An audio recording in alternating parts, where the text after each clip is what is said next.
7장 비난이 쏟아지다. 네덜란드의 옛 속담에 키 큰 튤립이 먼저 잘린다라는 말이 있다. 엄청난 속도로 성장하는 아메이에 사람들의 시선이 집중되면서 도대체 이 범상치 않은 성공 신화 뒤에 무슨 사기가 숨어 있는지 의심하며 우리를 잘라버리고 싶어하는 몇몇 눈초리를 피할 수 없었다. 1975년 아메이는 연매출 2억 5천만 달러를 기록하며 이미 호주, 영국, 홍콩, 독일로 진출해 있었다. 회사 전용 요트에다 헬기도 몇 대 있었고 가정용 세제와 뉴트라이트 외에 화장품 브랜드 아티스트리, 스텐 요리기구 아메이 퀸, 개인 위생용품 브랜드 세트니크까지 그야말로 풀 라인업을 갖추고 있었다. 1959년 우리 집 부엌 바닥에 두루마리 포장지를 펼쳐놓고 아메이의 마케팅 플랜을 만들던 우리 스스로도 이 특이한 사업의 수익 구조를 오해하는 사람이 분명 생길 거라고 막연히 생각한 적이 있다. 실제로 그와 비슷한 방식의 뉴트라이트 사업을 10년 동안 하면서 오해도 많이 받았고 FDA로부터 과장 광고라는 제소까지 받았으니 말이다. 아메이는 고속 성장을 하면서 세간의 주목을 받았다. 누군가를 후원하고 후원받은 사람이 또 다른 누군가를 후원하는 이 평범하지 않은 마케팅 방식에 대해 도대체 이해할 수 없다거나 심지어 불법이 아니냐고 의심하는 사람들도 있었다. 당시만 해도 직접 판매 방식이나 다단계 영업 방식은 의심의 대상이었다. 일반인의 눈에 아메이는 정식 회사라기보다 집집마다 돌아다니며 물건을 파는 판매원 집단으로 보였다. 다단계 방식의 수익 구조를 잘못 이해해 맨 위 사람만 돈을 벌어가는 피라미드 방식과 혼동하기도 했다. 1975년 드디어 이런 악감정이 현실로 나타났다. 연방통상위원회 FTC가 아메이를 공식 기소한 것이다. FTC는 아메이의 마케팅 플랜을 무한정으로 늘어나는 다운라인 사업자로부터 이득을 취하는 피라미드 상술로 규정하면서 실패할 수밖에 없고 사기성이 농후한 수법이라고 비난했다. 아메이가 사업자들의 소매가를 사전에 정함으로써 시장 경쟁을 막고 가게를 열어 팔지 못하게 함으로써 판매의 자유를 제한하며 검증되지 않은 성공을 과장해서 선전한다는 것이 기소의 이유였다. 이러한 비난은 아메이의 미래를 심각하게 위협하는 것이었다. 하지만 우리는 우리가 옳다는 것을 확신했고 그 공격에 맞서 싸우겠다고 결정했다. 실제로 우리는 2년 6개월간 힘겹게 싸웠다. 당시 무려 6개월 동안 법원 판사 앞에서 청문회를 해야만 했다. 무한한 돈과 힘이 있는 정부와 싸워서 승소하기란 쉽지 않다. 그들은 나를 법정에 세워놓고 한 달에 수천 달러를 벌 수 있다는 내 가모니세로서가 사업을 시작했다가 한 푼도 벌지 못하고 그만두었다는 사람들을 불러 증언하게 했다. FTC는 우리에게 아메이 사업에 등록한 이력 있는 모든 사람의 명단을 제출하라는 것으로 기소권을 시작했다. 그리고 그들 전부에게 공문을 보내 누구든 꿈을 이루지 못한 사람이 있으면 법정으로 나와 증언해 줄 것을 요청했다. 사업을 그만둔 몇몇 사람이 여기에 동의했다. FTC는 어떠한 이유에서든 사업을 중도에 그만둔 사람들 명단을 줄줄이 작성했다. 또 조금이라도 아메이에 불만이 있는 사람이면 다 긁어모아 차례대로 증언대에 세우고 우리에게 불리한 진술을 하게 했다. 증인이 앞으로 나오면 나는 내 변호인에게 저 사람에게 아메이 사업을 하기 전에 무슨 일을 했고 그만둔 지금은 무슨 일을 하는지 물어보세요 라고 요청했다. 대개의 경우 이전보다 형편이 나아졌다는 결과가 나왔다. 아메이 사업을 그만두기는 했어도 자신의 독립적인 사업을 통해 많은 것을 얻었고 아메이를 하기 전보다 나은 생활을 하고 있다는 것이 그들 스스로의 진술을 통해 밝혀졌다. 내 변호인이 그 이유를 묻자 증인들은 하나같이 아메이를 하면서 배운 사업 노하우를 비롯해 영업 능력, 목표 설정, 동기부여 방법을 지금의 일에 적용했기 때문이라고 답변했다. 그런 답변이 나오면 내 변호인은 감사합니다. 더 이상 질문 없습니다로 질문을 마쳤다. 사업을 그만두었거나 성과가 미미한 사업자들은 대부분 우리가 아메이의 성공은 노력할 때만 보장된다고 분명히 밝혔음을 시인했다. 결국 FTC는 아메이의 보상 플랜이 피라미드 상술이 아니라는 판결을 내렸다. 그 이유는 사업을 하겠다는 사람을 끌어들이는 행위에서 수입이 발생하는 게 아니라 전적으로 최종 소비자의 제품 구매 총액에 따라 수입이 발생하기 때문이라고 밝혔다. FTC의 판결은 오히려 아메이의 보상 플랜을 합법적 직접 판매 방식의 모범 사례로 인용하는 긍정적인 결과를 냈다. 이후부터 지금까지 다른 직접 판매 업체들은 아메이의 보상 플랜을 따라하려고 계속 시도하고 있다. 심지어 FTC는 대중매체 광고도 하지 않는 아메이 제품에 대한 소비자 호응도가 아주 높고 전체 시장 점유율이 낮은 작은 회사의 제품임에도 불구하고 동종 제품 시장에서 소비자 충성도 3위를 차지한다는 점을 공식 인정하면서 아메이가 새롭고 신선한 사업 모델을 개발했다고 인정했다. 아메이의 독립 사업자들은 프록터 앤 갬블처럼 아메이 전체 매출의 2배가 넘는 돈을 광고에 쏟아붓는 대기업에 맞서 진정한 경쟁이 무엇인지 보여주며 소비자를 끌어당긴 것이다. 또한 아메이 사업의 소득은 온전히 자신이 노력한 결과에 비례한다는 사실도 밝혀졌다. 심지어 어떤 판사는 사건 종교로 나를 만나 아메이 비즈니스를 새롭고도 유일무이한 사업 모델이라 생각한다고 말했다. FTC 제소권을 통해 합법적인 다단계 판매 방식의 법적 표준이 등장했고 지금도 모든 다단계 업체가 이 법에 따라 회사를 운영 및 관리한다. 한편 FTC는 우리의 가격 정책에 약간의 변경을 요구했고 새로 사업을 시작하는 모든 사람에게 8쪽짜리 보상 플랜 설명서를 제공하도록 명령했다. 또한 월간 소식지와 기고란에 평균 수입을 얻는 사업자가 현실적으로 성취 가능한 라이프 스타일과 보상 내용만 글이나 사진으로 싣도록 권고했다. 지금도 아메이는 이 비즈니스가 철저히 노력에 대비해 보상을 준다는 점과 쉽고 빨리 돈을 버는 일이 아님을 모든 기회를 통해 분명히 밝히고 있다. 결과적으로는 우리에게 유리한 쪽으로 밝혀졌지만 FTC가 당초에 잘못 알고 오해한 내용은 그 후로도 오랫동안 아메이를 괴롭혔다. 사업을 오해하거나 하다가 그만두면서 자신이 속았고 아메이가 제시하는 보상은 절대 불가능하다고 비난하는 사람들이 단골로 쓰는 문구가 되어버린 것이다. 불만을 갖고 그만둔 사업자와 아메이 사업을 오해하고 무조건 반대하는 사람은 모두 똑같은 이유를 대며 우리를 비난했다. 그들은 아메이 사업으로 성공한 많은 사람처럼 자신도 성공할 수 있음을 믿지 않았다. 또한 애초에 FTC가 오해했듯 아메이의 엄청난 보상 플랜이 그냥 주어지는 게 아니라 철저히 노력에 따르는 결과라는 사실을 제대로 듣지 않았다. 실제로 아메이의 보상 플랜을 보면 모든 사업자의 수입은 철저히 당사자의 노력에 비례한다는 사실이 분명하게 나타나 있다. 그뿐 아니라 그들은 우리가 아메이 사업에 전혀 돈을 들이지 않는다는 주장을 했다고 비난했다. 아메이 사업을 시작하는 사람이 투자하는 돈은 제품 몇 가지와 사업 안내 설명서로 구성된 키트를 사는 얼마간의 비용이 전부다. 사업을 하지 않기로 마음을 바꿔도 구입한 제품은 어차피 써야 하는 생필품이고 소비자 만족 보증 제도가 있기 때문에 그것마저도 환불이 가능하다. 사업을 시작했다가 무슨 이유에서든 도중에 그만두어서도 FTC 제소 때 당사자들이 증언했듯 이 사업을 하는 동안 만난 긍정적인 사람들과의 교류를 통해 목표를 가지고 자신이 추구하는 무언가를 이루고자 하는 마인드와 태도를 배웠다는 유익함은 부정할 수 없다.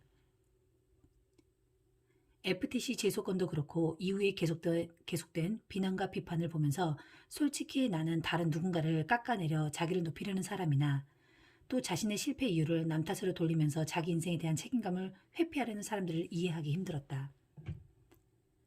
수많은 사람이 아메이 비즈니스에 도전했다가 포기한다. 그러나 비난하기 전에 정말 정직하게 자신이 얼마나 제품 전달과 후원 노력을 했는지 스스로 물어볼 일이다.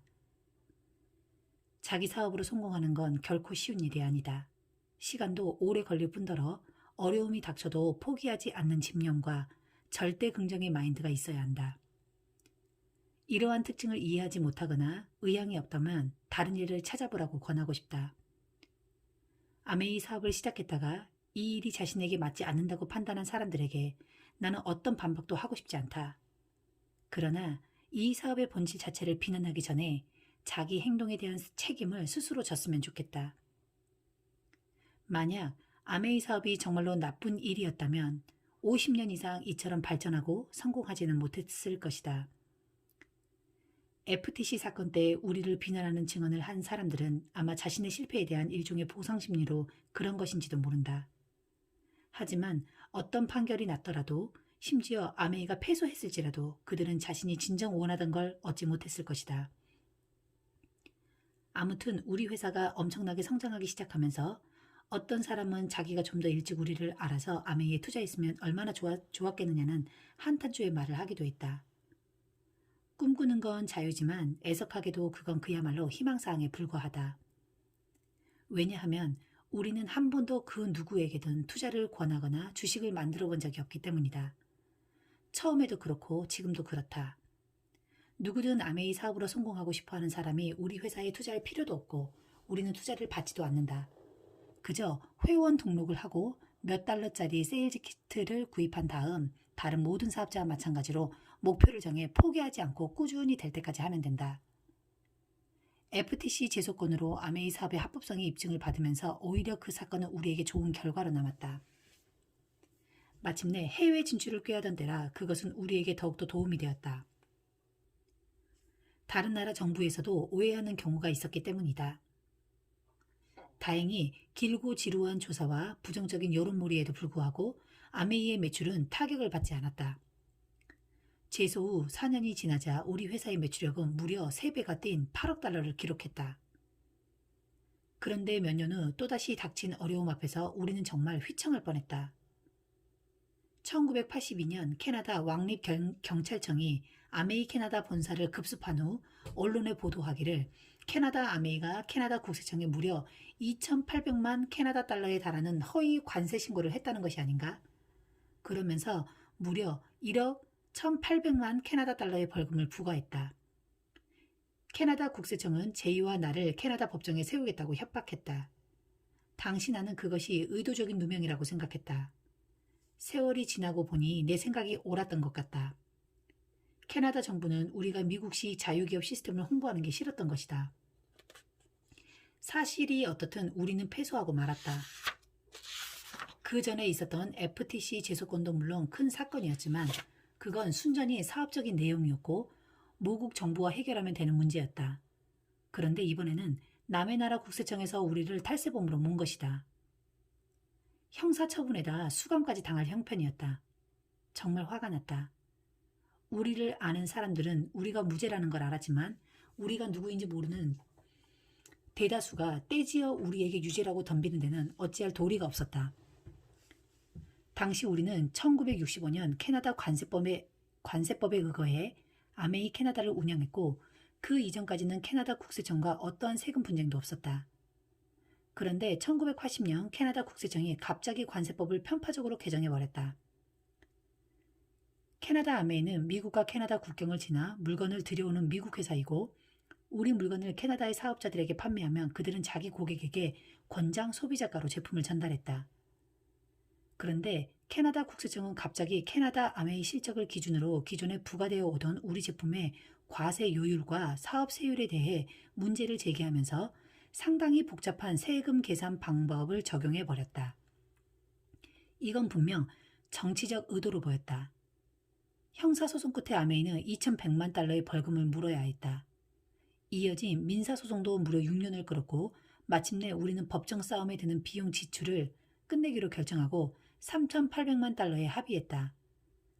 그 금액은 애당초 캐나다 국세청이 부과하려던 벌금의 40% 정도로서 1989년 아메이의 연간 총 매출이 10억 9천만 달러였던 걸 고려하면 엄청난 금액은 아니었지만 내 이름으로 된 빌딩 하나도 못 받고 고스란히 뺏긴 내 생애 최고의 기부금이었다.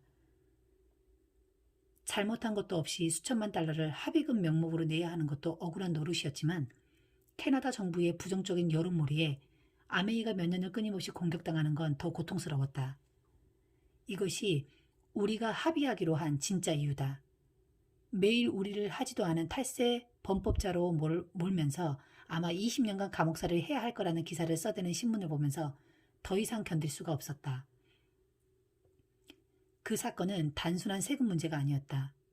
아메이를 완전히 뒤흔든 그 사건으로 캐나다 아메이와 미국 아메이 모두 매출이 급락했다. 우리는 결백함을 증명해야 했다. 다시 추스를 때까지 몇 년 동안이나 떨어진 매출은 오를 줄을 몰랐다.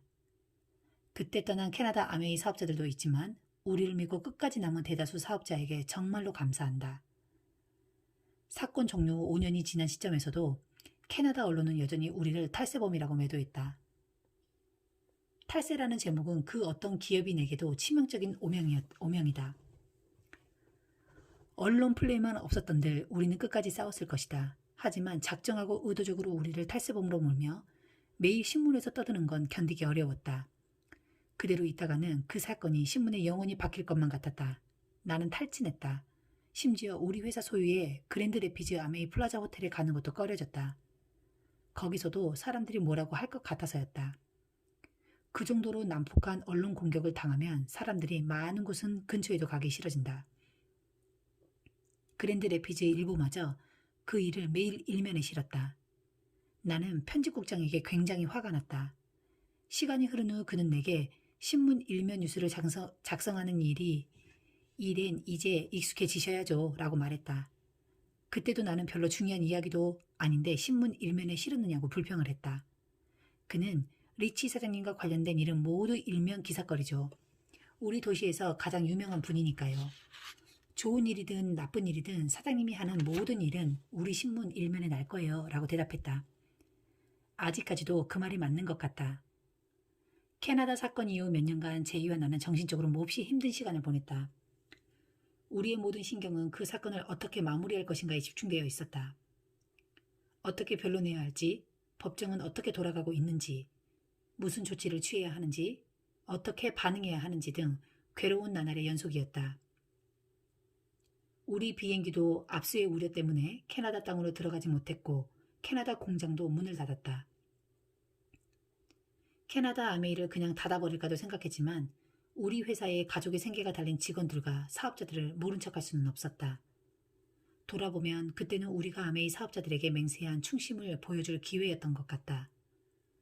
우리는 그들을 버리고 떠나지 않았다. 그렇다고 계속해서 아메이가 오명을 쓰고 신문에 오르내리는 걸 두고 볼 수도 없었다.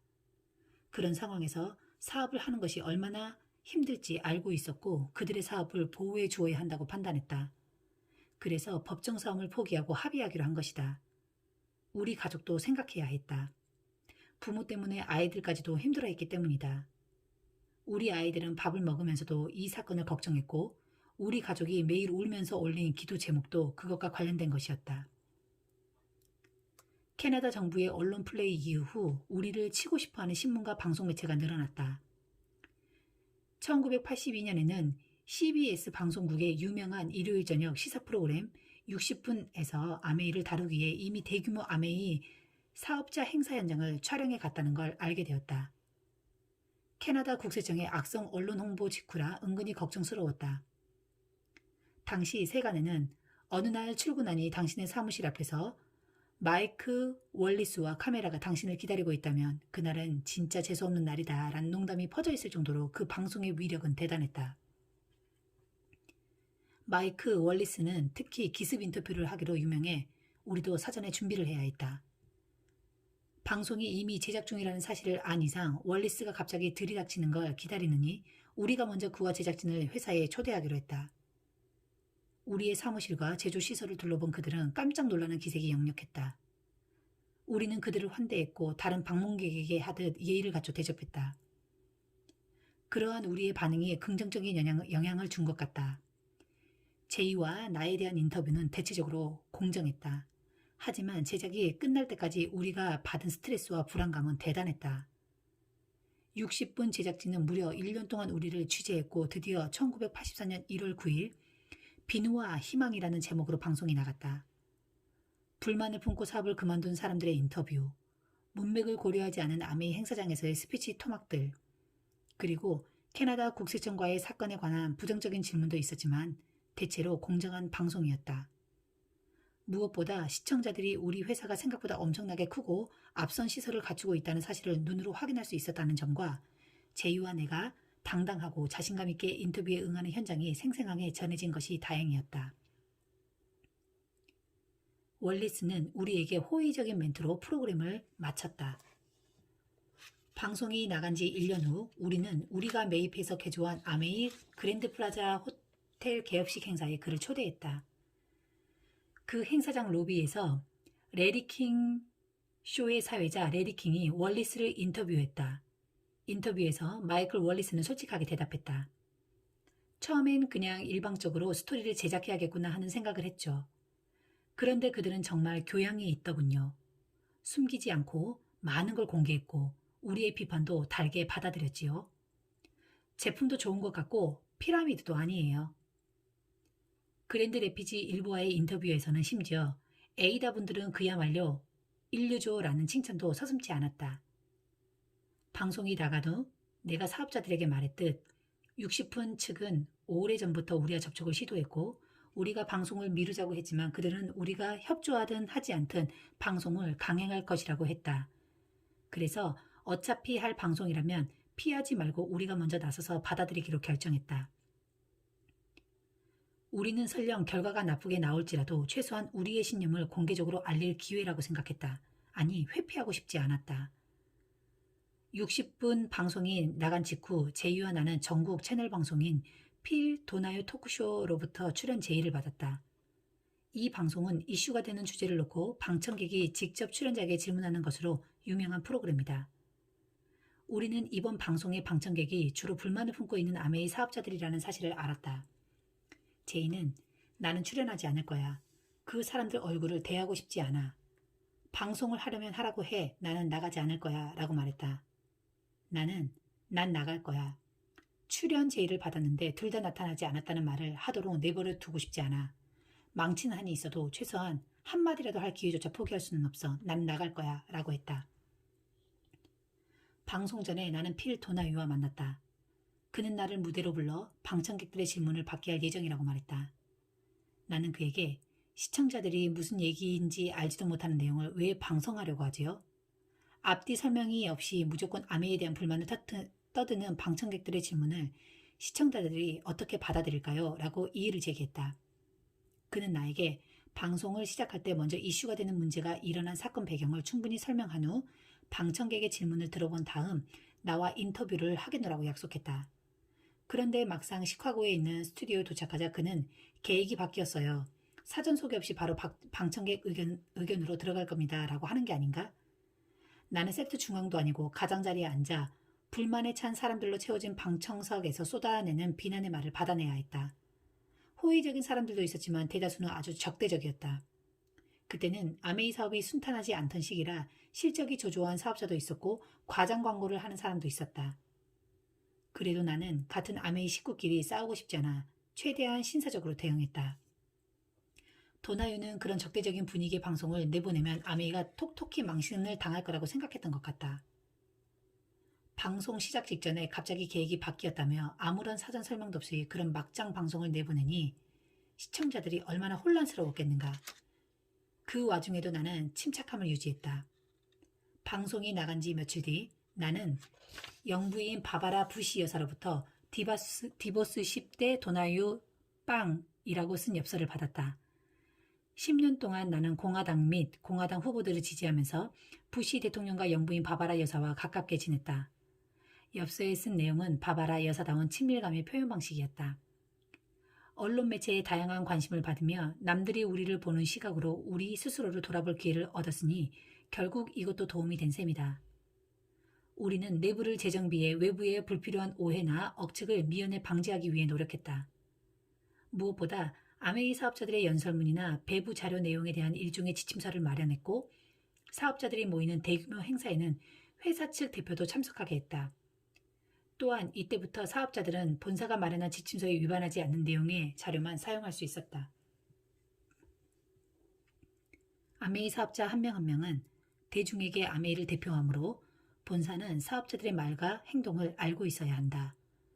주로 부정적인 정부기관과 언론 매체의 반응 및 공격 또한 아메이가 살아남기 위해 반드시 극복해야 할 도전 중 하나다.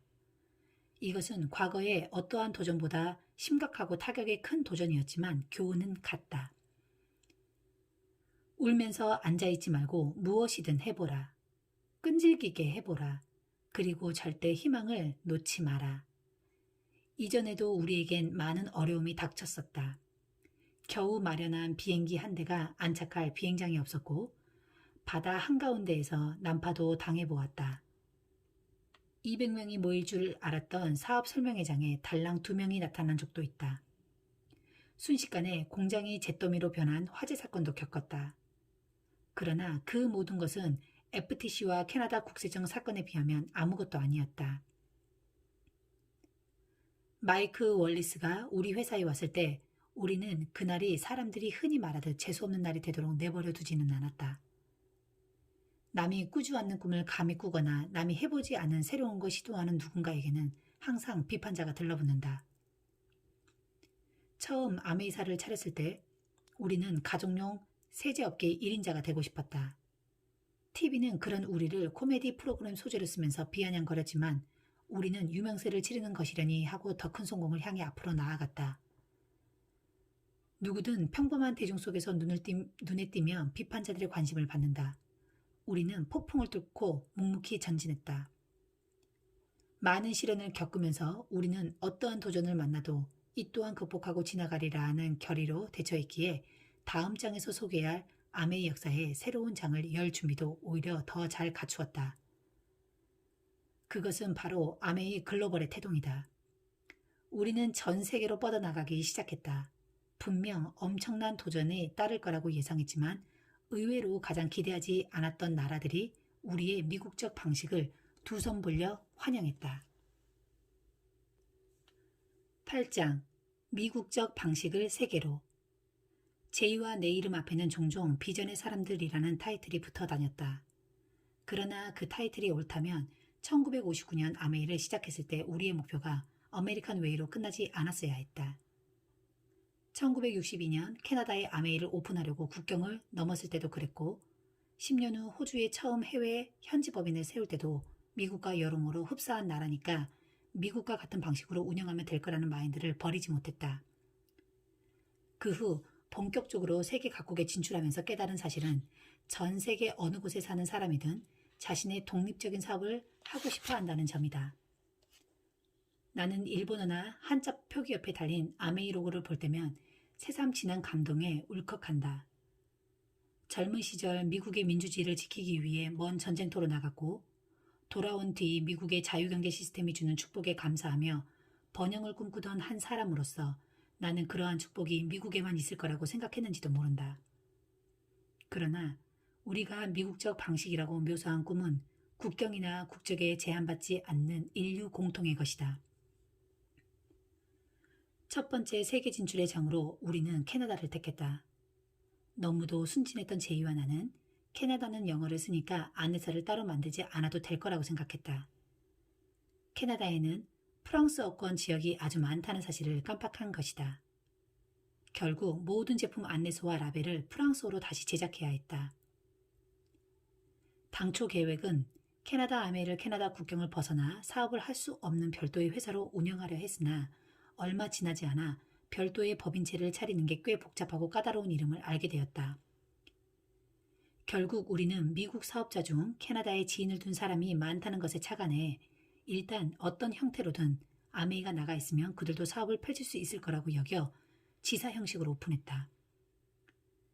그 다음으로 진출한 모든 국가에서는 현지 법인 형태로 회사를 신설했지만 모든 국가 간에 국제 후원을 할 수 있도록 시스템을 정립했다.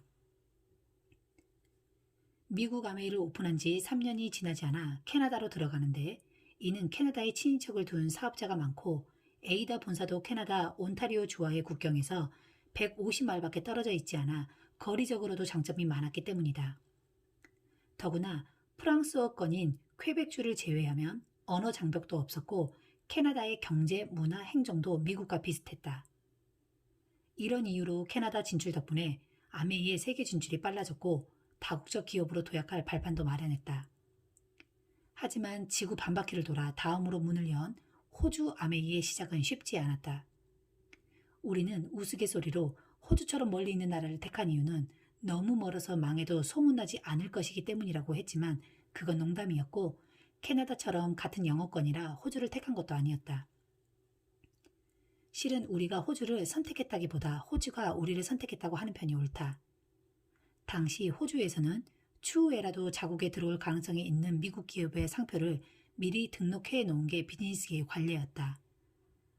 우선 회사 이름을 등록하고 그 이름으로 제품을 몇 개 생산한 후 실제로 그 회사가 호주로 진출할 때까지 기다리는 방식이었다.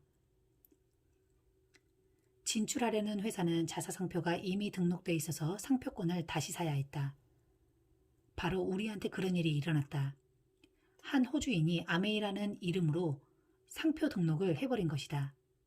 그는 직접 판매 사업을 하는 사람이었는데 다른 회사가 만든 화장품을 아메이 브랜드인 아티스트리 이름으로 판매하면서 호주 시장 독점 판매권을 취득했다. 현지 변호사의 말로는 그런 일이 빈번하게 일어나는데 자신에게 상표 등록 환원 동의서가 있으니 나더러 호주로 와서 적정한 가격으로 협상해 동의서에 서명만 하면 아메이 상표를 도로 찾을 수 있다고 했다. 마침 그때 나는 호주에 있었기 때문에 변호사와 함께 우리 상표를 등록한 당사자를 만났다. 그런대로 호감이 가는 사람이었다. 예의상 몇 마디 인사를 건넨 후 나는 여기 서명할 문서가 있어. 가격만 합의하면 되는 거죠. 언젠가는 아메이가 호주에 진출할 거라고 둘 다 알고 있었던 셈인데 오늘이 바로 그걸 확인하는 날이네요. 기다리던 순간이겠군요 라고 말했다. 아무튼 적정한 가격의 합의를 본 뒤 나는 수표를 써주었고 그는 반환 동의서에 서명해 변호사에게 넘겼다. 협상이 끝나자 그 남자는 자기가 호주 1호 아메이 사업자가 될 수 있느냐고 물었다. 자신은 이미 직접 판매 사업을 하고 있고 자기 밑으로 사람들도 꽤 있다고 했다. 우리는 승낙했고 그는 자신의 기존 네트워크를 이용해 호주 아메이가 시작하는데 많은 기여를 했다. 처음에 우리는 호주인이 미국 냄새가 풀풀 나는 아메이라는 이름을 싫어할 거라고 예상했다. 그러나 우리 예상은 완전히 빗나갔다. 호주의 소비자들은 미국에서 온 아메이 제품에 열광했다. 호주 현지에 생산 공장을 세울까도 생각했지만 호주인은 메이드 인 USA가 찍힌 아메이 제품을 원했다. 외국에 인맥이 있는 미국 아메이 사업자가 많았기에 그들의 요청으로 우리의 국제시장 진출이 시작되었다. 우리는 이 나라 저 나라에는 언제 들어가나요? 라는 질문을 끊임없이 받았다. 아메이 회사가 먼저 들어가 제품과 안내서를 제대로 마련해놓고 상표 등록 및 현지 법규에 맞는 시스템을 갖추지 않으면 아메이 사업자들도 비즈니스를 할 수 없기 때문이다.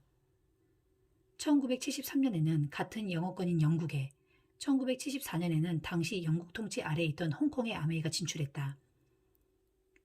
이듬해인 1975년에는 독일 아메이가 문을 열었고 이후 10년간 유럽 전역에서 차례로 문을 열었다. 1979년에는 2차 세계대전 후 미국의 영향을 많이 받으면서 바뀐 일본에 들어갔다. 당시 제이와 나는 무조건 가방을 사서 전 세계를 돌아다녔다. 지금 생각해보면 어떻게 그럴 수 있었을까 싶다. 젊은 시절의 우리는 미국이라는 우물 안의 개구리였던 것 같다. 2차 세계대전 이후 미국에서는 세계 지도가 불티나게 팔렸다. 미국인들은 한 번도 들어보지 못한 먼 나라의 이름을 신문이나 라디오에서 매일 접하며 그곳이 지도에서 어디인지 찾아 점을 찍어보고 신기해했다. 나 역시 전쟁 중에 남태평양에 가보았고 그 후에 제이와 남미 전역을 여행했다. 그때의 경험은 아메이의 해외 진출에 다소나마 도움을 주었다. 살면서 겪은 모든 경험은 언젠가 유용하게 쓰일 배움과 교훈을 반드시 준다는 사실을 이제는 알 것 같다.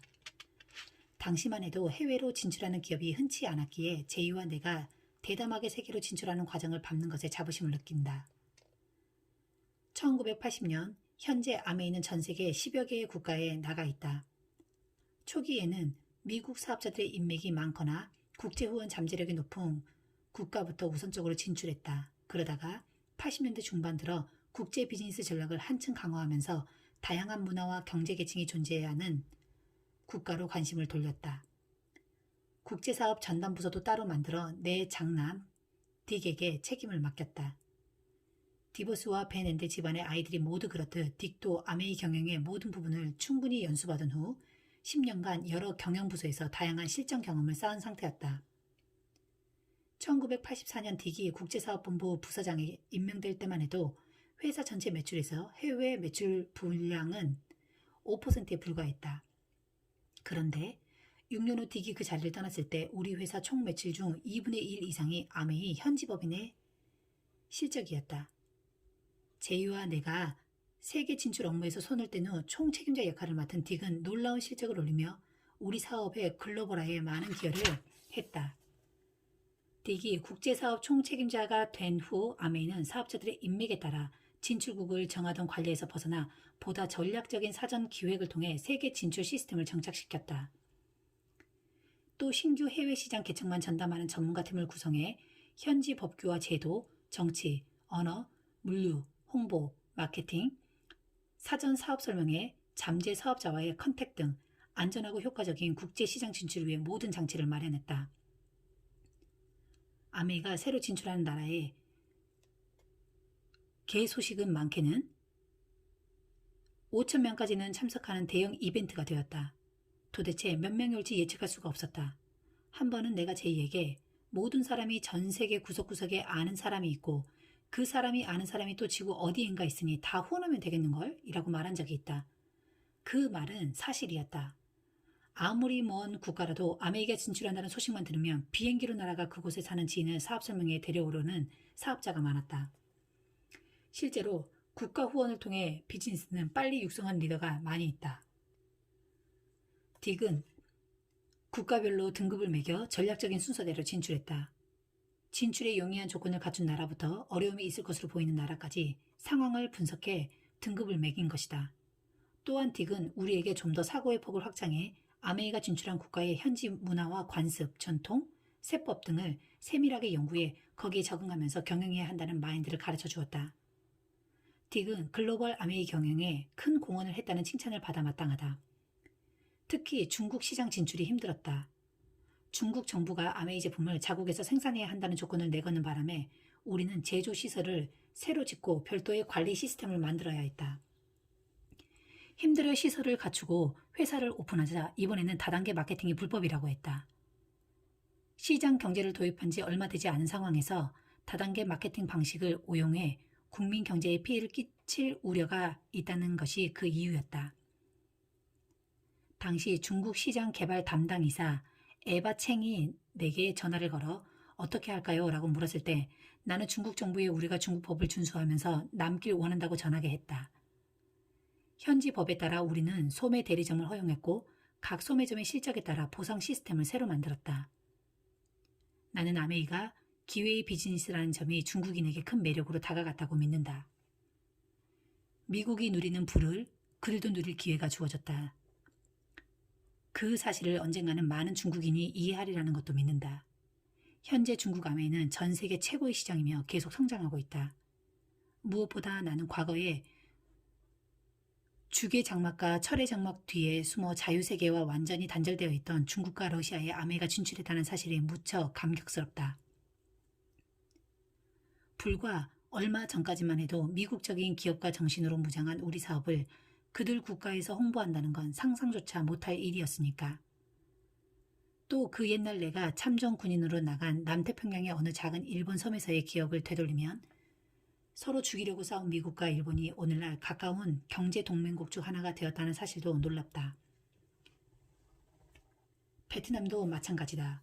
월남전 당시 언젠가는 미국이 베트남에 진출해 자유시장 경제와 자본주의를 전파하게 되리라고 그 누가 상상이나 했겠는가. 그런 미친 생각이 현실이 되어 아메이는 이제 구공산권 국가에서 엄청나게 번창하고 있다. 90년대가 되면서 제이와 나는 사업자용 책자의 사진을 다시 찍었다. 글로벌 기업의 이미지를 각인하기 위해 우리는 커다란 지구본을 사이에 놓고 서서 인물 사진을 찍었다. 우리의 사진이 중국 아메이 본사 건물에 한자와 나란히 쓴 아메이 로고와 함께 붙어있는 걸 보거나 상하이의 마철루 빌딩 전면에 아메이 간판이 걸려있는 거 볼 때면 참으로 감회가 새롭다. 1990년 포브스에 일본 아메이의 성장을 다룬 기사가 났는데 회계사 출신의 한 아메이 독립 사업자가 이런 인터뷰를 남겼다. 아메이가 주창하는 자기 자신의 사장님이 되세요. 라는 개념에 미국인은 냉소적으로 반응할지 모르지만 획일화된 전체주의 성향이 강한 일본 사회에서 억눌린 사람들, 특히 주부나 셀러리맨은 이 제안을 기쁘게 받아들이죠. 자기 사업으로 성공할 기회가 적은 일본에서 아메이가 많은 성공자를 배출하고 있어요. 아메이 사업에서는 꿈을 가장 강조한다. 절대로 꿈을 포기하지 말고 그 누구도 당신의 꿈을 빼앗아 가게 놔두지 말라고 말이다. 이제 일본의 많은 아메이 사업자가 전 세계의 다른 아메이 사업자들과 함께 꿈을 꾸고 있다. 보다 나은 삶을 향한 꿈을. 내가 늘 쓰던 응원 문구 당신은 할 수 있어요는 오늘날 전 세계 아메이 비즈니스에서 공통적으로 끊임없이 쓰는 슬로건이 되었다. 일본이나 중국의 리더들은 늘 You can do it을 외치고 다니며 내가 쓴 책에도 서명과 함께 그 문구를 써주길 원한다. 아시아 어디를 가도 아메이 리더의 입에서는 늘 이 긍정의 외침이 터져나온다. 그것은 니까짓게 뭘 하겠느냐는 억압의 말을 들으며 꿈을 빼앗겼던 전 세계의 모든 사람이 외치는 희망의 소리다. 러시아 아메이가 오픈했을 때 플로리다에 있던 나는 전화로 집회 현장에 모인 600명에게 그 유명한 You can do it 한마디를 해줄 수 있느냐는 요청을 받았다. 나중에 그날 모임을 러시아 아메이 역사상 가장 열정적인 집회였다고들 들었다. 그때 모인 사람들은 드디어 자신의 독립적인 사업을 할 자유를 얻고 무언가를 실제로 성취할 기회가 왔음에 열광했다. 의자에 올라가 소리치고 노래하면서 기뻐하는 그들의 모습은 비즈니스 모임이 아니라 흡사 축구 시합 응원단의 모습 같았다고 한다. 물론 언어와 문화가 다르고 정부 규제까지 심한 국가에 진출한다는 것은 만만한 일이 아니다. 아메이는 아시아 어느 국가에든 최초로 진출한 직접 판매 회사라 세금이나 현지 법, 기타 상황이 불확실한 경우가 많았다. 중국 진출도 시작했다가 갑자기 중국 정부가 우리 사업을 불법이라고 규정하는 바람에 중단해야 했다. 결국 사업 허가를 받았지만 다른 시장에서와 달리 중국은 소매 대리점을 통한 판매밖에 할 수 없다. 한국 정부도 초기에는 직접 판매 비즈니스를 오해해 수입품인 아메이 제품이 자국의 무역 수지 적자에 한몫한다고 비난했다. 그러나 우리는 아메이 사업이 한국의 경제 발전에 어떤 긍정적인 역할을 할 수 있는지 증명했고 이제 아메이는 한국에서도 환영을 받는다. 자기 사업 기회에 열광하는 수천 명의 한국인이 대형 경기장에 모여 내 연설을 듣는 장면을 담은 사진을 보면 아직도 가슴이 뭉클하다. 인도와 태국에도 소매 대리점 형태로 진출해 아메이 사업을 현지 상황에 맞게 할 수 있는 기회를 주고 있다. 태국, 인도, 중국에서 만나는 근사한 현대식 아메이 빌딩과 로고를 보는 건 정말 감동적이다. 소련과의 냉전 시대를 직접 겪으며 평생 자유기업 시스템을 열심히 지지해온 한 사람으로서 나는 1990년대 이후 아메이가 구소련과 동유럽 국가로 진출하는 것을 목도했을 때의 기쁨과 감동 역시 잊지 못한다. 이 지역에 아메이 제품센터가 들어가자마자 처음 만나는 고품질의 세제를 사기 위해 사람들은 엄청나게 줄을 서서 기다렸다. 헝가리의 경우 진출 첫 해에 무려 8만 5천 명이 등록했다. 처음 그들 나라를 방문했을 때의 어둡고 칙칙한 느낌과 미국에서는 너무 넘쳐나 감사할 줄도 모르는 많은 물자가 부족한 모습에 마음이 아팠던 기억이 난다. 나는 오랫동안 자유를 빼앗긴 그들 나라에 아메이가 들어가 조금이나마 희망을 주고 좋은 제품을 쓰게 했다고 믿는다. 90년대에 오픈한 브라질 아메이는 남미 시장 진출에 교두보 역할을 했다. 제이와 내겐 정말 감회가 새로웠다. 20대 시절 타고나간 배가 난파당했음에도 꿋꿋이 남미의 국가들을 끝까지 둘러볼 때 언젠가 우리가 남미 여성들만을 위한 특별한 화장품을 만드는 다국적 기업을 차려 그곳에 다시 올 거라고는 꿈에도 생각지 못했다. 중국 변방의 시골 마을 사람이든 남미 적도의 신흥국 과테말라 사람이든 오래전부터 민주국가이던 호주 사람이든 모두들 공동적으로 마음에 담아둔 것이 있다. 그건 바로 보다 나은 삶을 향한 열망이다. 2011년 아메이의 세계 시민 보고서에 기고했듯 사람은 누구나 더 나아질 것을 믿는다. 아메이사가 전 세계에서 사업적으로도 성공하고 있을 뿐 아니라 지구촌 곳곳의 사람들이 현재 상황에서 벗어나 자신과 가족, 지역 공동체, 나아가 국가를 위해 더 나은 삶을 건설하도록 돕는 일을 한다는 것이 무척 뿌듯하고 자랑스럽다. 특히 2003년 시작한 아메이의 원바이원 부루 아동 돕기 프로젝트로 그간 1억 9천만 달러의 후원금을 모아 전 세계 1,000만 명 이상의 부루 아동을 도왔다. 2012년 한 해만 해도 전 세계 아메이 사업자와 직원이 총 20만 시간의 자원봉사 활동을 했다. 아메이는 사람을 돕는 것에서 그치지 않고 지구도 돕고 있다. 환경을 생각하는 것으로 출발한 기업답게 아메이가 나가 있는 모든 국가에서 우리는 자동차 배기가스 감소, 수자원 보호, 쓰레기 배출 감소, 생태계 보호 등 환경 보호 사업에 적극 동참하고 있다. 자랑하려고 하는 말이 아니다. 나는 정말로 우리의 기업 철학에 자부심을 느낀다. 제이와 내가 물려받은 유산 중 하나는 사람들의 가능성을 믿고 자신의 재능과 노력을 통해 성공할 수 있다는 걸 믿으며 다른 사람이 스스로를 돕도록 도움으로써 그런 믿음을 전하는 일이다.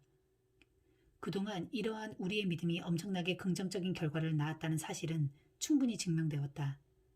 나는 늘 긍정적인 사람으로 살아왔고 누구를 만나든 상대방에게서 단점보다 장점을 찾으려 한다. 1980년, 그러니까 아메이 사업이 아직 미국 밖을 벗어나지 않았을 때만 해도 우리는 본사를 에이다에 계속 두려고 했다.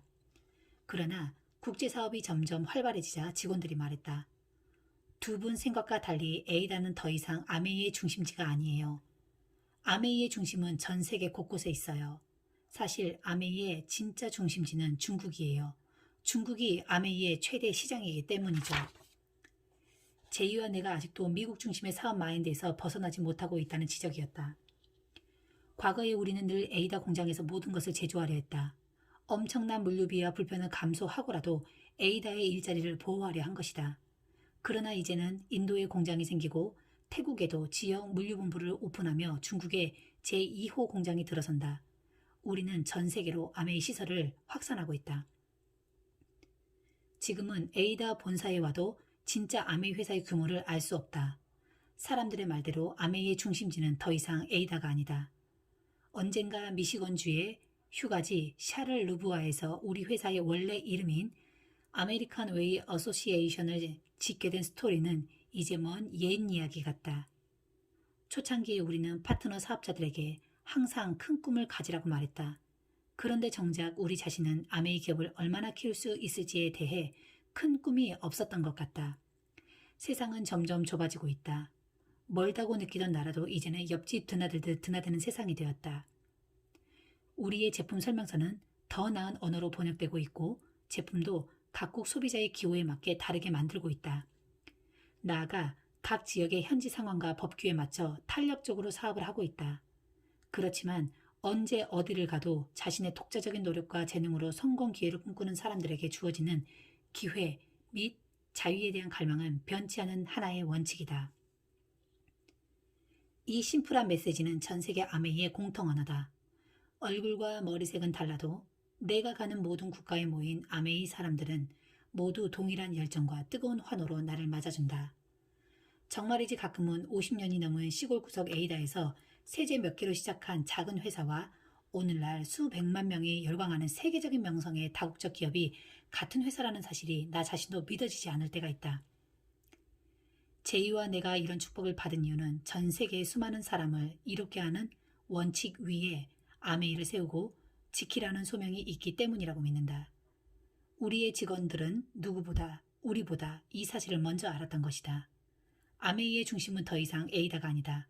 아메이의 중심은 전 세계다. 더불어 아메이가 제공하는 기회의 중심도 전 세계에 있다.